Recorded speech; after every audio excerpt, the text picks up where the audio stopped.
ਗੁਰੂ ਨਾਨਕ ਦੇਵ ਜੀ ਮਹਾਰਾਜ ਦੀ ਨੌਵੀਂ ਜੋਤ ਗੁਰੂ ਤੇਗ ਬਹਾਦਰ ਸਾਹਿਬ ਜੀ ਮਹਾਰਾਜ ਆਪ ਗੁਰੂ ਹਰਗੋਬਿੰਦ ਸਾਹਿਬ ਜੀ ਮਹਾਰਾਜ ਦੇ ਸਾਹਿਬਜ਼ਾਦੇ ਸਨ ਔਰ ਸ੍ਰੀ ਗੁਰੂ ਹਰਕ੍ਰਿਸ਼ਨ ਜੀ ਮਹਾਰਾਜ ਦੇ ਦਾਦਾ ਜੀ। ਗੁਰੂ ਹਰਕ੍ਰਿਸ਼ਨ ਜੀ ਮਹਾਰਾਜ ਜਿੱਥੇ ਸ਼ਾਂਤੀ ਸਬਰ ਤੇ ਗਿਆਨ ਜਗਤ ਨੂੰ ਵੰਡਦੇ ਰਹੇ, ਉੱਥੇ ਨਾਵੀਂ ਗੱਦੀ ਦਾ ਜ਼ਿਕਰ ਵੀ ਸਿੱਖ ਜਗਤ ਨੂੰ ਦੇ ਗਏ। ਬਾਬਾ ਬਕਾਲੇ ਬਾਬਾ ਗੁਰਦਿੱਤਾ ਜੀ ਦੇ ਸੁਪੁੱਤਰ ਗੁਰੂ ਹਰਰਾਏ ਸਾਹਿਬ ਜੀ ਤੇ ਗੁਰੂ ਹਰਰਾਏ ਸਾਹਿਬ ਜੀ ਦੇ ਸੁਪੁੱਤਰ ਸ੍ਰੀ ਗੁਰੂ ਹਰਕ੍ਰਿਸ਼ਨ ਜੀ ਮਹਾਰਾਜ ਤੇ ਬਾਬਾ ਗੁਰਦਿੱਤਾ ਜੀ ਗੁਰੂ ਤੇਗ ਬਹਾਦਰ ਸਾਹਿਬ ਜੀ ਮਹਾਰਾਜ ਦੇ ਸੱਕੇ ਭਰਾ ਪੰਜ ਸਾਹਿਬਜ਼ਾਦੇ ਸਨ। ਗੁਰੂ ਹਰਗੋਬਿੰਦ ਸਾਹਿਬ ਜੀ ਮਹਾਰਾਜ ਦੇ ਇਸ ਨਾਤੇ 'ਚ ਗੁਰੂ ਹਰਕ੍ਰਿਸ਼ਨ ਜੀ ਮਹਾਰਾਜ ਦੇ ਗੁਰੂ ਤੇਗ ਬਹਾਦਰ ਸਾਹਿਬ ਜੀ ਮਹਾਰਾਜ ਦਾਦਾ ਜੀ ਨੇ। ਤੋ ਦਾਦੇ ਨੇ ਪੋਤਰੇ ਨੂੰ ਗੱਦੀ ਦਿੱਤੀ ਹੈ ਔਰ ਪੋਤਰੇ ਨੇ ਦਾਦੇ ਨੂੰ ਗੱਦੀ ਦਿੱਤੀ ਹੈ। ਦਰਅਸਲ ਇਹ ਗੱਦੀ ਤੇ ਜੋਤ ਹੈ, ਨਾ ਕਿ ਸ਼ਰੀਰ ਹੈ। ਗੁਰੂ ਨਾਨਕ ਦੀ ਜੋਤ ਘਰ ਬਦਲਦੀ ਰਹੀ, ਪਹਿਲਾ ਘਰ, ਦੂਜਾ ਘਰ, ਤੀਜਾ ਘਰ, ਚੌਥਾ ਘਰ, ਜਿਸ ਨੂੰ ਮਹੱਲਾ ਪਹਿਲਾ, ਮਹੱਲਾ ਦੂਜਾ, ਮਹੱਲਾ ਤੀਜਾ ਕਹੀਏ। ਹੁਣ ਮਹੱਲੇ ਨਾਵੇਂ ਵਿੱਚ ਆਈ। ਹੁਣ ਮਹਿਲ ਜਿਹੜਾ ਹੈ ਨਾਵਾਂ ਹੈ, ਹੁਣ ਟਿਕਾਣਾ ਨਾਵਾਂ ਹੈ, ਜੋਤ ਉਹੀ ਹੈ। ਸ੍ਰੀ ਗੁਰੂ ਹਰਕ੍ਰਿਸ਼ਨ ਜੀ ਮਹਾਰਾਜ ਦੇ ਮੁਖਾਰ ਬਿੰਦ ਤੋਂ ਜਦ ਇਹ ਸ਼ਬਦ ਨਿਕਲੇ ਨੇ ਬਾਬਾ ਬਕਾਲੇ, ਉਸ ਵਕਤ ਗਾਲਬਨ 26 ਸਾਲ ਹੋ ਗਏ ਸਨ ਬਕਾਲੇ ਦੇ ਵਿੱਚ, ਭੋਰੇ ਦੇ ਵਿੱਚ ਰਹਿੰਦਿਆਂ ਗੁਰੂ ਤੇਗ ਬਹਾਦਰ ਸਾਹਿਬ ਜੀ ਮਹਾਰਾਜ। ਗੁਰੂ ਹਰਗੋਬਿੰਦ ਸਾਹਿਬ ਜੀ ਮਹਾਰਾਜ ਦੇ ਜੋਤੀ ਜੋਤ ਸਮਾਣ ਤੋਂ ਬਾਅਦ ਆਪ ਮਾਤਾ ਨਾਨਕੀ ਤੇ ਸੁਪਤਨੀ ਗੁਜਰੀ ਜੀ ਨਾਲ ਨਾਨਕੇ ਪਿੰਡ ਬਾਬਾ ਬਕਾਲੇ ਆ ਗਏ। ਪਰ ਆਪ ਦੀ ਰਹਿਣ ਸਹਿਣ ਦੀ ਬਿਰਤੀ ਨਿਆਰੀ, ਭੋਰੇ 'ਚ ਹੀ ਬੈਠੇ ਰਹਿਣਾ। ਦਰਅਸਲ ਇਹਦਾ ਇਹ ਮਤਲਬ ਨਹੀਂ ਕੋਈ ਜਪ ਤਪ ਕਰਕੇ ਸੁਰਤ ਉੱਚੀ ਕਰਨੀ ਸੀ, ਆਪ ਤੇ ਪਰਮ ਪੁਰਖ ਸਨ। ਬਚਪਨ ਤੋਂ ਹੀ ਭਗਤੀ ਭਾਵਨਾ ਅਕਾਲ ਪੁਰਖ ਤੋਂ ਲੈ ਕੇ ਆਏ ਨੇ, ਲੇਕਿਨ ਇੱਕ ਲੰਬੇ ਕੰਮ ਦੀ ਤਿਆਰੀ ਲਈ ਆਪ ਨੂੰ ਭੋਰੇ 'ਚ ਬੈਠਣਾ ਪਿਆ। ਕਿਉਂ ਕਿ ਆਪ ਨੂੰ ਦਿਸ ਪਿਆ ਸੀ ਕਿ ਦੇਸ਼ ਦਾ ਕਲਿਆਣ, ਦੇਸ਼ ਦੀ ਸੰਸਕ੍ਰਿਤੀ ਇਸੇ ਢੰਗ ਨਾਲ ਬਚਾਈ ਜਾ ਸਕਦੀ ਹੈ। ਦੇਸ਼ ਦਾ ਧਾਰਮਿਕ ਪਤਨ ਨਾ ਹੋਵੇ ਤੇ ਦੇਸ਼ ਦੀ ਧਾਰਮਿਕ ਦੁਨੀਆ ਨੂੰ ਕੇਵਲ ਇੱਕੋ ਹੀ ਜ਼ਰੀਏ ਨਾਲ ਬਚਾਇਆ ਜਾ ਸਕਦਾ ਹੈ ਕਿ ਦੇਸ਼ ਦਾ ਕੋਈ ਬਹੁਤ ਵੱਡਾ ਸੰਤ ਮਹਾਪੁਰਖ ਕੁਰਬਾਨੀ ਦੇਵੇ, ਆਪਣਾ ਸੀਸ ਭੇਟ ਕਰੇ। ਤੋ ਤਿਆਰੀ ਦੇ ਜੁਟੇ ਨੇ ਇਸ ਦੇਸ਼ ਦੇ ਉੱਤੋਂ, ਦੇਸ਼ ਦੀ ਸੰਸਕ੍ਰਿਤੀ ਦੇ ਉੱਤੋਂ ਆਪਣਾ ਸੀਸ ਨਿਛਾਵਰ ਕਰਨ ਲਈ, ਆਪਣਾ ਸੀਸ ਭੇਟ ਕਰਨ ਲਈ। ਆਪ ਬ੍ਰਹਮ ਗਿਆਨ ਦੀ ਮੂਰਤੀ ਨੇ, ਲੇਕਿਨ ਫਿਰ ਵੀ 26 ਸਾਲ ਤੱਕ ਭੋਰੇ ਦੇ ਚ ਰਹੇ। ਤੇ ਜਦ ਗੁਰੂ ਹਰਕ੍ਰਿਸ਼ਨ ਜੀ ਮਹਾਰਾਜ ਦੀ ਰਸਨਾ ਤੋਂ ਨਿਕਲਿਆ ਬਾਬਾ ਬਕਾਲੇ, ਤਾਂ ਆਪ ਨੇ ਦਿੱਲੀ ਦੇ ਚਾਂਦਨੀ ਚੌਂਕ ਦੇ ਵਿੱਚ ਆਪਣੇ ਆਪ ਨੂੰ ਕੁਰਬਾਨ ਕਰ ਦਿੱਤਾ। ਇਸ ਤੋਂ ਵੱਡਾ ਤਿਆਗ ਰੂਹੇ ਜ਼ਮੀਨ ਦੇ ਵਿੱਚ ਕਿਧਰੇ ਵੀ ਦੇਖਣ ਨੂੰ ਨਹੀਂ ਮਿਲਦਾ। ਆਪ ਸਭ ਕੁਝ ਨੇ ਛੁਪ ਕੇ ਬੈਠੇ ਨੇ, ਕਿਸੇ ਨੇ ਪ੍ਰਗਟ ਕਰ ਦਿੱਤਾ ਹੈ, ਕੁਰਬਾਨ ਹੋ ਗਏ ਨੇ, ਨਿਛਾਵਰ ਹੋ ਗਏ ਨੇ ਦੇਸ਼ ਤੋਂ ਔਰ ਧਰਮ ਤੋਂ। ਗੁਰੂ ਗ੍ਰੰਥ ਸਾਹਿਬ ਜੀ ਮਹਾਰਾਜ ਦੇ ਵਿੱਚ ਆਪ ਦੇ ਆਏ ਸ਼ਬਦ ਬੈਰਾਗ ਦੀ ਮੂਰਤੀ ਨੇ। ਧਰਮ ਤੇ ਈਸ਼ਵਰ ਦੀ ਪ੍ਰਾਪਤੀ ਲਈ ਬੈਰਾਗ ਮੁੱਖ ਸਾਧਨ ਹੈ। ਬੈਰਾਗ ਤੋਂ ਬਿਨਾਂ ਕੋਈ ਵੀ ਰਾਗ ਮੰਡਲ ਪ੍ਰਮਾਤਮਾ ਤੱਕ ਨਹੀਂ ਪਹੁੰਚਿਆ। ਕਹਿਤ ਕਬੀਰ ਭਗਤ ਕਰ ਪਾਇਆ, ਭੋਲੇ ਭਾਏ ਮਿਲੇ ਰਗ ਰਾਇਆ। ਆਪ ਦਾ ਭੋਲਾ ਸੁਭਾਅ, ਆਪ ਦਾ ਭੋਲਾਪਣ ਤੇ ਆਪ ਦੇ ਬੈਰਾਗ ਦੀ ਮੂਰਤੀ ਇਤਨਾ ਪ੍ਰਭਾਵਿਤ ਕਰਦੀ ਸੀ ਜਗਤ ਨੂੰ ਕਿ ਭੋਲੇ ਭਾਏ ਤੇ ਬੈਰਾਗ ਦੇ ਪ੍ਰਵਾਨੇ ਆਪ ਦੇ ਆਲੇ ਦੁਆਲੇ ਇਕੱਤਰ ਰਹਿੰਦੇ ਸਨ, ਆਪ ਤੋਂ ਸਿੱਖਿਆ ਲੈਂਦੇ ਸਨ, ਆਪ ਤੋਂ ਦੀਕਸ਼ਾ ਲੈਂਦੇ ਸਨ। ਇਹ ਸਭ ਕੁਝ ਵੱਧਦਾ ਹੋਇਆ ਦੇਖ ਕੇ ਵਕਤ ਦੇ ਸਤਾਧਾਰੀਆਂ ਨੂੰ ਚੰਗਾ ਨਹੀਂ ਲੱਗਿਆ। ਵਕਤ ਦੇ ਸਤਾਧਾਰੀਆਂ ਨੇ ਇਹ ਵੀ ਦੇਖਿਆ ਕਿ ਕਸ਼ਮੀਰ ਹਿੰਦੁਸਤਾਨ ਦਾ ਇੱਕ ਜ਼ਰਖੈਜ਼ ਇਲਾਕਾ ਹੈ, ਖੂਬਸੂਰਤ ਇਲਾਕਾ ਹੈ, ਨੂਰ ਜਹਾਂ ਨੇ ਤੇ ਇੱਥੇ ਤੱਕ ਕਹਿ ਦਿੱਤਾ ਸੀ, ਅਗਰ ਫਿਰਦੌਸ ਬਰਰੂਏ ਜ਼ਮੀਂ ਅਸਤੋ ਹਮੀ ਅਸਤੋ ਹਮੀ ਅਸਤੋ ਹਮੀ ਅਸਤੋ। ਅਗਰ ਕੋਈ ਫਿਰਦੌਸ ਜੰਨਤ ਬਹਿਸ਼ਤ ਸਵਰਗ ਜ਼ਮੀਨ ਦੇ ਉੱਤੇ ਹੈ ਤਾਂ ਫਿਰ ਇਹੀ ਹੈ, ਇਹੀ ਹੈ, ਇਹੀ ਹੈ। ਕਸ਼ਮੀਰ ਦੇ ਜਿਹਲਮ ਦੇ ਕੰਢੇ ਦੇ ਉੱਤੇ ਨੂਰ ਜਹਾਂ ਨੇ ਇਹ ਵਾਕ ਉਚਾਰਨ ਕੀਤੇ, ਬਸ ਇਹੀ ਜੰਨਤ ਹੈ, ਇਹੀ ਜੰਨਤ ਹੈ, ਇਹੀ ਜੰਨਤ ਹੈ। ਇਸ ਜੰਨਤ ਦੇ ਚੋਂ ਅਨੇਕਾਂ ਹੀ ਪਾਣੀ ਦੇ ਝਰਨੇ ਤੇ ਦਰਿਆ ਨਿਕਲਦੇ ਸਨ, ਜੋ ਅਗਾਂਹ ਚੱਲ ਕੇ ਮੈਦਾਨੀ ਇਲਾਕਿਆਂ ਨੂੰ ਸਰਸਬਜ਼ ਕਰਦੇ ਸਨ, ਸ਼ਾਦਾਬ ਕਰਦੇ ਸਨ। ਸਿਰਫ ਪਾਣੀ ਦੇ ਹੀ ਝਰਨੇ ਇੱਥੋਂ ਨਹੀਂ ਨਿਕਲਦੇ ਸਨ, ਕਸ਼ਮੀਰ ਦੇ ਚੋਂ ਗਿਆਨ ਦੇ ਝਰਨੇ ਵੀ ਨਿਕਲਦੇ ਸਨ। ਗਿਆਨ ਦੀ ਗੰਗਾ ਵੀ ਫੁੱਟਦੀ ਸੀ। ਕਸ਼ਮੀਰ ਰਿਸ਼ੀ ਕਸ਼ੈਪ ਦੀ ਔਲਾਦ ਦਾ ਦੇਸ਼, ਰਿਸ਼ੀ ਮੁਨੀਆਂ ਦਾ ਦੇਸ਼, ਤੀਰਥਾਂ ਦਾ ਇਲਾਕਾ, ਵਿਦਵਾਨ ਪੰਡਤਾਂ ਦੀ ਭੂਮੀ। ਜਿਸ ਤਰ੍ਹਾਂ ਉੱਚੇ ਪਹਾੜਾਂ ਤੋਂ ਝਰਨੇ ਥੱਲੇ ਆ ਕੇ, ਦਰਿਆ ਥੱਲੇ ਆ ਕੇ ਮੈਦਾਨੀ ਇਲਾਕਿਆਂ ਨੂੰ ਸਰਸਬਜ਼ ਕਰਦੇ ਸਨ, ਇਸ ਤਰ੍ਹਾਂ ਪਹਾੜਾਂ ਤੋਂ ਥੱਲੇ ਲੈ ਕੇ ਇਹ ਵਿਦਵਾਨ ਜਗਤ ਦਾ ਕਲਿਆਣ ਕਰਦੇ ਸਨ, ਗਿਆਨ ਦੇ ਕੇ, ਵਿਚਾਰ ਦੇ ਕੇ, ਔਰ ਇਸ ਤਰੀਕੇ ਨਾਲ ਰੱਬ ਨਾਲ ਜੋੜਦੇ ਸਨ। ਵਕਤ ਦੇ ਸਤਾਧਾਰੀ ਪਾਣੀ ਦੇ ਝਰਨਿਆਂ ਨੂੰ ਤੇ ਬੰਦ ਨਾ ਕਰ ਸਕੇ, ਤੇ ਬੰਦ ਕਰਨਾ ਉਹਨਾਂ ਨੇ ਮੁਨਾਸਬ ਵੀ ਨਾ ਸਮਝਿਆ, ਪਰ ਗਿਆਨ ਦੇ ਧਾਰਾ ਜੋ ਉੱਥੋਂ ਵਗਦੀ ਸੀ ਉਹਨੂੰ ਬੰਦ ਕਰਨ ਦਾ ਤਹੀਆ ਕਰ ਲਿਆ।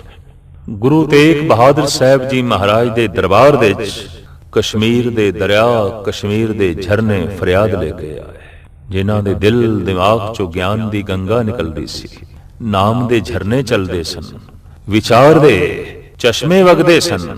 ਇਹ ਸਾਰੇ ਚਸ਼ਮੇ, ਇਹ ਸਾਰੇ ਝਰਨੇ ਅੱਜ ਦਰਬਾਰ ਦੇ ਵਿੱਚ ਅਨੰਦਪੁਰ ਸਾਹਿਬ ਆ ਕੇ ਹਾਜ਼ਰ ਹੋਏ ਨੇ, ਬੇਨਤੀ ਕਰਦੇ ਨੇ, ਜੋਦੜੀ ਕਰਦੇ ਨੇ, ਗੁਰੂ ਮਹਾਰਾਜ ਰਹਿਮਤ ਕਰੋ, ਬਖਸ਼ਿਸ਼ ਕਰੋ, ਸੁਖ ਜਾਵਾਂਗੇ।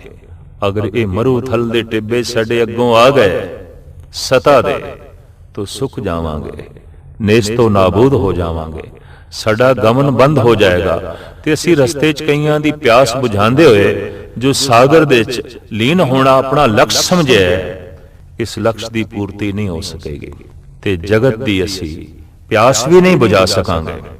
ਗੁਰੂ ਤੇਗ ਬਹਾਦਰ ਸਾਹਿਬ ਜੀ ਮਹਾਰਾਜ ਲੰਬੀ ਸੋਚ ਦੇ ਵਿੱਚ ਪੈ ਗਏ। ਖਾਮੋਸ਼ ਭੋਰੇ ਦੇ ਵਿੱਚ ਬੈਠ ਕੇ ਜੋ ਆਪ ਵਿਉਂਤ ਬਣਾਉਂਦੇ ਰਹੇ ਜਗਤ ਕਲਿਆਣ ਦੀ, ਉਹ ਇੱਕਦਮ ਆਪ ਦੇ ਸਾਹਮਣੇ ਆਈ।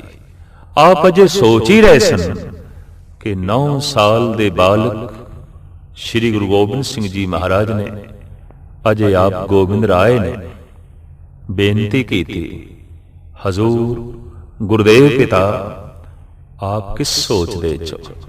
ਤਾਂ ਗੁਰੂ ਤੇਗ ਬਹਾਦਰ ਸਾਹਿਬ ਜੀ ਮਹਾਰਾਜ ਨੇ ਆਖਿਆ, ਬੇਟਾ ਕੋਈ ਮਹਾਨ ਮਨੁੱਖ, ਕੋਈ ਮਹਾਨ ਸੰਤ ਆਪਣੀ ਕੁਰਬਾਨੀ ਦੇਵੇ, ਦੇਸ਼ ਦਾ ਧਰਮ ਬਚ ਸਕਦਾ ਹੈ, ਇਨ੍ਹਾਂ ਝਰਨਿਆਂ ਦੀ ਰਵਾਨੀ ਬਚ ਸਕਦੀ ਹੈ, ਇਨ੍ਹਾਂ ਦਰਿਆਵਾਂ ਦਾ ਵੇਗ ਬਚਾਇਆ ਜਾ ਸਕਦਾ ਹੈ। ਗੋਬਿੰਦ ਰਾਏ ਹੱਥ ਜੋੜ ਕੇ ਕਹਿਣ ਲੱਗੇ, ਮਹਾਰਾਜ ਜੇ ਕਿਸੇ ਮਹਾਨ ਪੂਰਨ ਪੁਰਖ ਦੀ ਕੁਰਬਾਨੀ ਨਾਲ ਹੀ ਇਹ ਸਭ ਕੁਝ ਬਚਦਾ ਹੈ, ਤਾਂ ਫਿਰ ਆਪ ਤੋਂ ਮਹਾਨ ਕੌਣ ਹੈ, ਤੇ ਆਪ ਹੀ ਬਚਾਓ। ਖੜਾਵਾਂ ਪਹਿਨ ਕੇ ਗੁਰੂ ਤੇਗ ਬਹਾਦਰ ਸਾਹਿਬ ਜੀ ਮਹਾਰਾਜ ਚੱਲ ਪਏ। ਤਿਆਗ ਤੇ ਵੈਰਾਗ ਆਪ ਦੇ ਰੋਮ ਰੋਮ ਦੇ ਵਿੱਚ ਭਰਿਆ ਹੋਇਆ ਹੈ। ਹਕੀਕਤ ਹੈ, ਬਹੁਤ ਵੱਡੀ ਸਚਾਈ ਹੈ ਕਿ ਵੈਰਾਗ ਤੋਂ ਬਿਨਾ ਪ੍ਰਮਾਤਮਾ ਦੀ ਪ੍ਰਾਪਤੀ ਨਹੀਂ, ਅਕਾਲ ਪੁਰਖ ਦੀ ਪ੍ਰਾਪਤੀ ਨਹੀਂ। ਵੈਰਾਗੀ ਹਿਰਦਾ ਉਹ ਇਹ ਮਹਿਸੂਸ ਕਰਦਾ ਜਗਤ ਕੁਛ ਵੀ ਨਹੀਂ ਹੈ, ਇਹ ਸੰਸਾਰ ਕੁਛ ਵੀ ਨਹੀਂ ਹੈ, ਤੇ ਜਦ ਸੰਸਾਰ ਕੁਛ ਵੀ ਨਹੀਂ, ਜਗਤ ਕੁਛ ਵੀ ਨਹੀਂ, ਉਹ ਫਿਰ ਉਦਾਸ ਰਹੇਗਾ, ਉਪਰਾਮ ਰਹੇਗਾ। ਉਪਰਾਮਤਾ ਤੇ ਉਦਾਸ ਹੋਣਾ ਧਾਰਮਿਕ ਦੁਨੀਆ ਦਾ ਪਹਿਲਾ ਲੱਛਣ ਹੈ ਔਰ ਸ਼ੁਭ ਲੱਛਣ ਹੈ। ਜੋ ਜਗਤ ਤੋਂ ਉਦਾਸ ਨਹੀਂ ਹੋਇਆ, ਉਪਰਾਮ ਨਹੀਂ ਹੋਇਆ, ਉਹ ਪਰਮ ਜਗਤ ਦੀ ਪ੍ਰਾਪਤੀ ਦੀ ਚੇਸ਼ਟਾ ਵੀ ਨਹੀਂ ਕਰੇਗਾ। ਜੋ ਸੰਸਾਰ ਤੋਂ ਉਪਰਾਮ ਨਹੀਂ ਹੋਇਆ, ਉਹ ਨਿਰੰਕਾਰ ਦੀ ਪ੍ਰਾਪਤੀ ਦਾ ਉਦਮ ਵੀ ਨਹੀਂ ਕਰੇਗਾ। ਇਹ ਹਕੀਕਤ ਹੈ। ਜਿਹਦੇ ਲਈ ਇਹ ਸੰਸਾਰ ਸਭ ਕੁਝ ਹੈ, ਉਸ ਦੇ ਲਈ ਨਿਰੰਕਾਰ ਸੁਪਨਾ ਹੈ, ਤੇ ਜਿਹਦੇ ਲਈ ਇਹ ਸੰਸਾਰ ਤੁੱਛ ਮਾਤਰ ਹੈ, ਸੁਪਨਾ ਹੈ, ਉਹਦੇ ਲਈ ਪ੍ਰਮਾਤਮਾ ਹਕੀਕਤ ਹੈ, ਉਹਦੇ ਲਈ ਪ੍ਰਮਾਤਮਾ ਸਚਾਈ ਹੈ।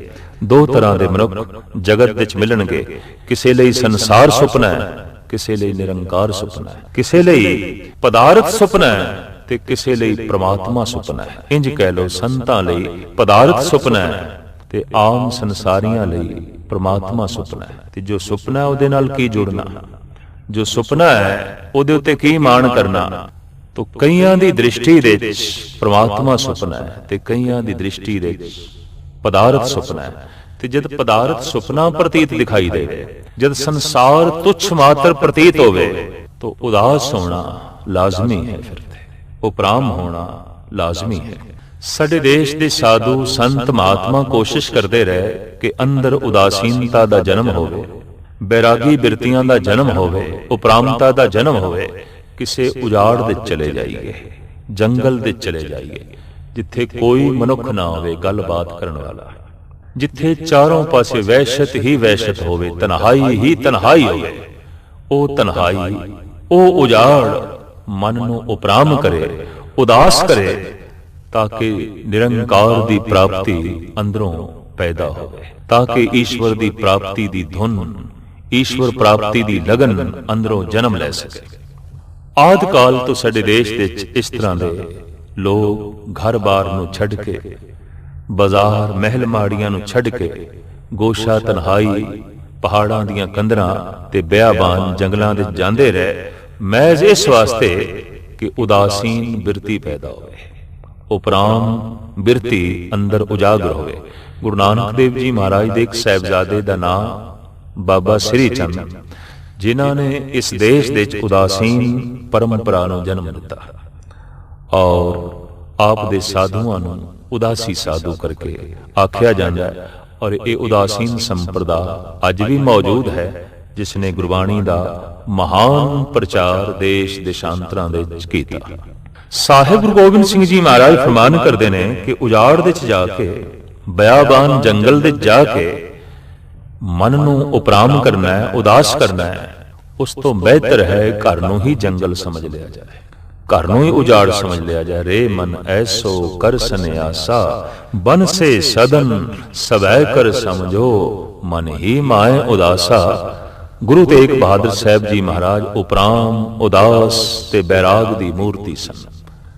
जगत विच कुछ भी ऐसा नहीं कि आप नूं खिच लवे, आप जगत तो उच्चे जीवदे सन, लेकिन जगत तो बिरतियां उच्चियां हो सकन, आपने जंगल दे जाना मुनासिब नहीं समझे। आप साफ कहते हैं, काहे रे बन खोजन जाई, सर्व निवासी सदा अलेपा, तो ही संग समाई। वो जो व्यापक है, वो जो सर्व व्यापक है, वो जो रोम रोम दे वसिया होया है, वो ते तेरे कोल है, बन दे किथे जाना है। सर्व निवासी ते सदा अलिप्त, ये दो शब्द ऐसे ने जो खोज दे मुस्तहिक ने। जो व्यापक है, सर्व निवासी है, वो अलिप्त किस तरह रह सकता है, निर्लेप कैसे रह सकता है। जो सारियां दे विच है, निर्लेप होना ते फिर बहुत कठिन है। सर्व निवासी सदा अलेपा, तो ही संग समाई, वो मेरे विच है और निर्लेप है, वो सारियां दे विच है, वो निर्लेप है। तो आपने बड़े सुंदर दो प्रमाण दिते ने। ओप मद जो बास बसत है, मुकर माए जैसे छाई, तैसे ही हर बसे निरंतर, घट ही खोजो भाई। सर्वनिवासी तो ऐसा है जैसे फुल दी पत्ती पत्ती दे च महक है, सारे फुल्लां दी पत्ती पत्ती दे च सुगंधी है, महक है। तो जैसे फुल दे अंदर महक व्यापक है, तिवें परमात्मा व्यापक है। पर परमात्मा निर्लेप किस तरह है, मुकर माए जैसे छाई, जैसे शीशे दे च अक्स, शीशे दे च हुंदा होया भी शीशे दे च नहीं है, निर्लेप है। शीशे दे जो कुछ दिखाई दे रहा है, असीं उहनूं पकड़ नहीं सकते, बंधन दे च नहीं लिया सकते, क्योंकि निर्लेप है। भावें शीशे दे च है, फिर भी शीशे तो न्यारा है, निर्लेप है। भावें परमात्मा साडे विच है, फिर भी वो न्यारा है। अगर व्यापक हो के वो न्यारा ना होवे, तो फिर जितने असी मैले हाँ, परमात्मा हुण तक मैला हो गया हुंदा, वो निर्लेप है। इस वास्ते साडे अंदर रहिंदा होया भी वो निर्मल है, स्वच्छ है। डॉक्टर रविंद्रनाथ टैगोर नूं ये बोध होया उदों जदों आपने देखिया ਕਿ ਇੱਕ ਬਹੁਤ ਵੱਡੇ ਗੰਦਗੀ ਦੇ ਢੇਰ ਨੂੰ ਸੂਰਜ ਦੀਆਂ ਕਿਰਨਾਂ ਛੂ ਰਹੀਆਂ ਸਨ। ਤਾਂ ਆਪ ਨੱਚ ਉੱਠੇ, ਆਖਣ ਲੱਗੇ, ਹੇ ਈਸ਼ਵਰ, ਤੇਰੇ ਨਿਰਲੇਪ ਹੋਣ ਦਾ ਬੋਧ ਮਿਲ ਗਿਆ। ਸੂਰਜ ਦੀਆਂ ਕਿਰਨਾਂ ਗੰਦਗੀ ਨੂੰ ਛੂ ਰਹੀਆਂ ਨੇ, ਪਰ ਸੂਰਜ ਗੰਦਾ ਨਹੀਂ ਹੋ ਰਿਹਾ, ਕਿਰਨਾਂ ਗੰਦੀਆਂ ਨਹੀਂ ਹੋ ਰਹੀਆਂ। ਹੇ ਪ੍ਰਮਾਤਮਾ, ਤੂੰ ਮੇਰੇ ਗੰਦੇ ਸਰੀਰ ਮਲ ਮੂਤਰ ਦੇ ਥੈਲੇ 'ਚ ਬੈਠਾ ਹੈ, ਪਰ ਤੂੰ ਗੰਦਾ ਨਹੀਂ ਹੁੰਦਾ। ਤੂੰ ਤੇ ਨਿਰਲੇਪ ਹੈ, ਤੂੰ ਤੇ ਸਵੱਛ ਹੈ, ਤੂੰ ਤੇ ਨਿਰਮਲ ਹੈ। ਤੂੰ ਸਾਹਿਬ ਕਹਿੰਦੇ ਨੇ, ਵਿਆਪਕ ਤੂੰ ਐਸੇ ਹੈ जैसे फुल दी पत्ती पत्ती विच महक है, और निर्लेप तो ऐसा है जैसे शीशे विच अक्स पोप मद जो बास बसत है।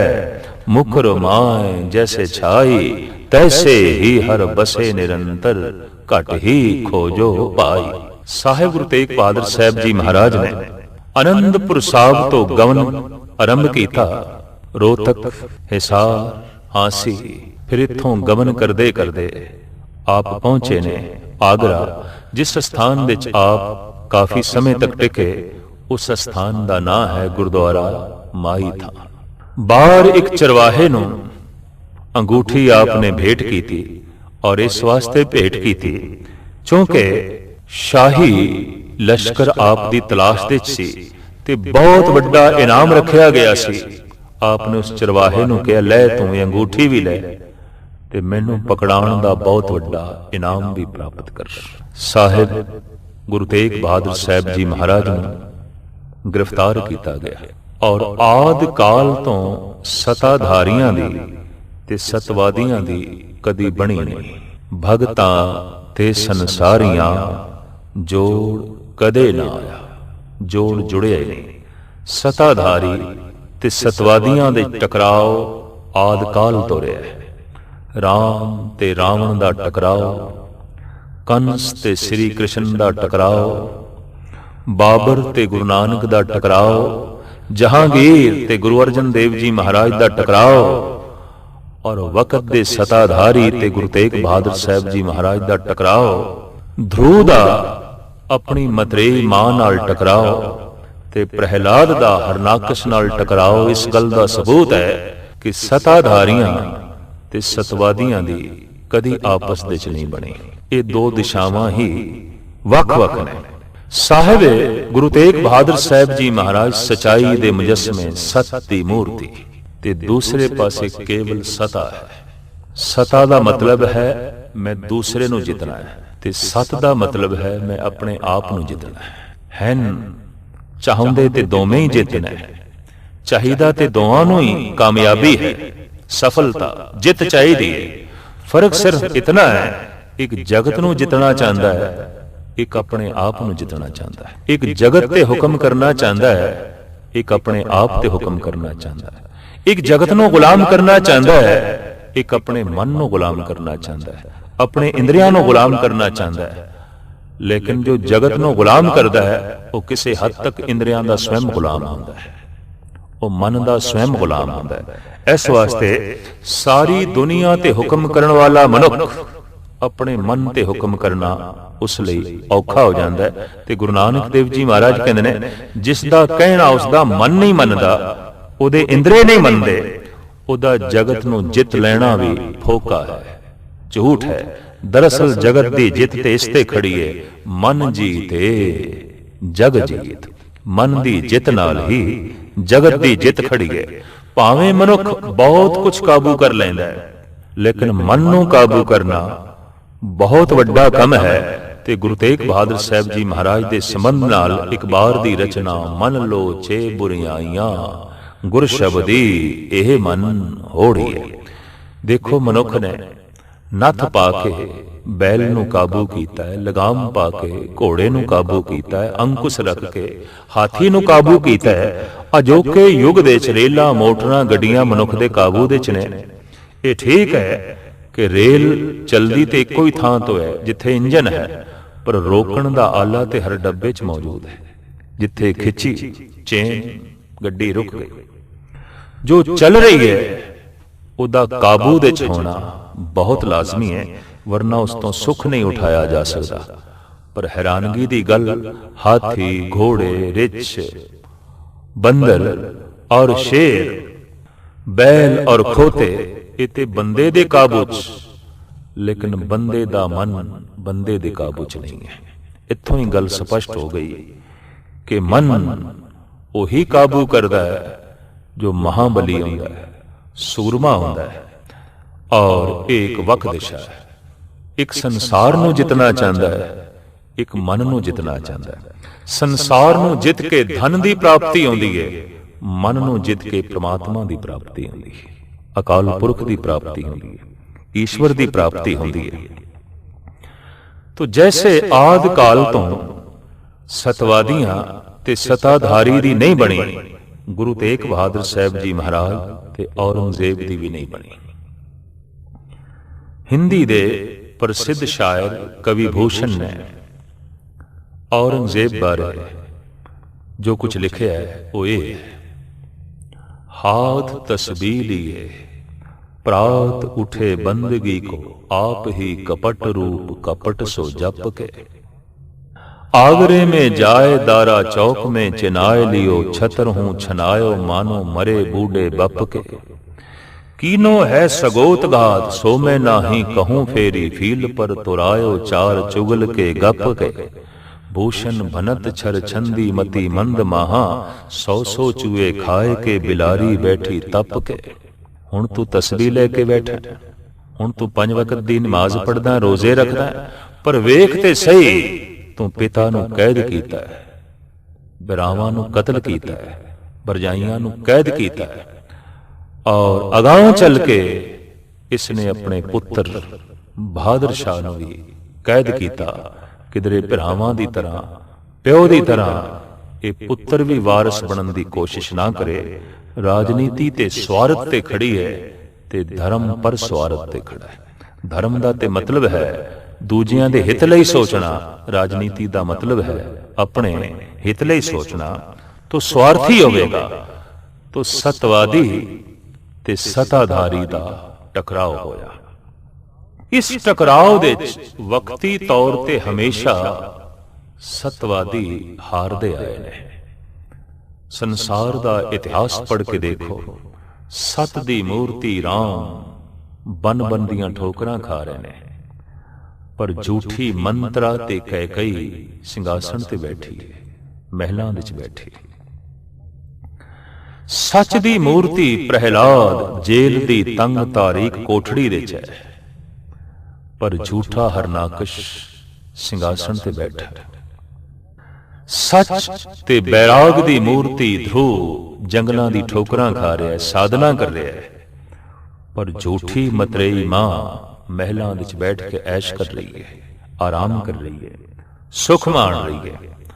अगां चलिए, देवकी ते वासुदेव जो प्रेमा भक्ति दी मूर्ति ने, वो कंस दी कैद विच ने, जेल दे अंदर ने, पर कंस सिंघासन ते बैठा।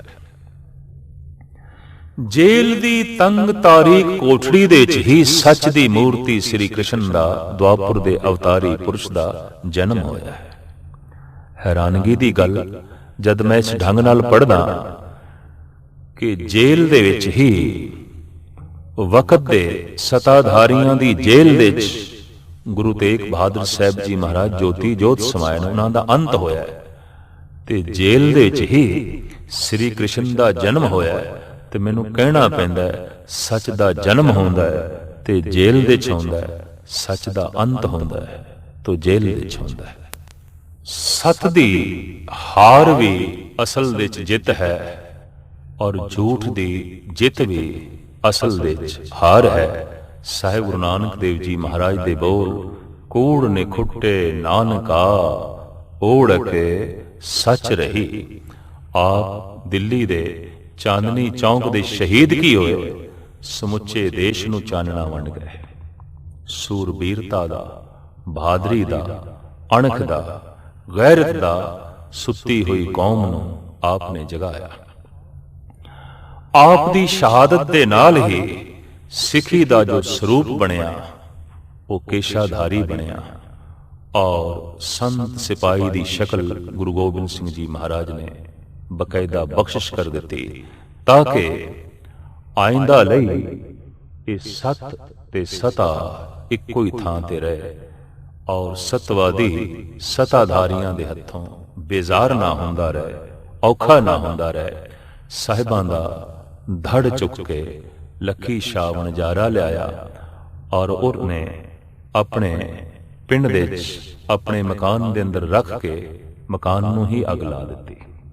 इस ढंग नाल उसने अपना मकान गुरु तेग बहादुर साहब जी महाराज दे धड़ तो निछावर किया। उस थां ते पावन गुरुद्वारा बनिया होया है, गुरुद्वारा रकाबगंज। सीस दा दाह संस्कार होया आनंदपुर साहब दे उस थां दे उत्ते भी गुरुद्वारा बनिया होया है, जिसका नाम है गुरुद्वारा सीसगंज। ते जिथे आप दी शहादत हुई उत्थे भी अस्थान बनया होया है चांदनी चौक दे गुरुद्वारा सीसगंज। दरअसल जिसदा खून पावन हो जाए, पवित्र हो जाए, ते किसदा खून पावन हो जाता है, पवित्र हो जाता है, जिहदे रोम रोम दे अंदर परमात्मा वसिया होवे, ईश्वर वसिया होवे, अकाल पुरख वसिया होवे।